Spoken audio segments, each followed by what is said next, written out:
தாண்டி வர முடியல அந்த பெண்ணுடைய தாயார்னால அக்கறையில இருந்து இறைவனே அந்த தாயார் வடிவத்துல பிரசவம் பார்த்தா சொல்லுவாங்க, தாயுமாக வந்தவன், தாயும் மாணவ சுவாமி. அது எப்படி வந்தது? அந்த பெண்ணுடைய பிரசவத்திற்குரிய வழி அந்த ஒரு கஷ்டத்தை உணர்ந்த காரணத்துல ஓடோடையும் தடுத்தார் பண்ண சொல்லலாம்.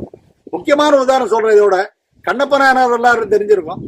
கண்ணப்ப நாயனார் போறப்ப சிவனுடைய கண்ணுல ரத்தம் வந்த உடனே தன் கண்ணை பிடுங்கி வச்சார். நம்மளா தானே பண்றோம், ஒரு துணி கிழிச்சு கட்டி விட்டுருப்போம். நம்ம முதல்ல இறைவன் உயிரோட வாழ்கிற நம்பினார். இறைவனை பாக்குறப்ப இந்த நம்ம சிவனடியாருள்ள சேவை தொண்டில் வரக்கூடிய முக்கியமான நிதி என்னன்னா, நம்மை போலவே அவருடைய உணர்வோடு ஒன்றி போனார்கள்.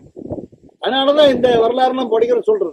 அப்புறம் தான் 2வது கண்ணை புடுங்க போனப்பதான் நில்லு கண்ணப்ப என் அன்புடை தோன்றல் நில்லு கண்ணப்பன்னு சேக்கிடார் ரொம்ப அழகா சொல்லுவார்.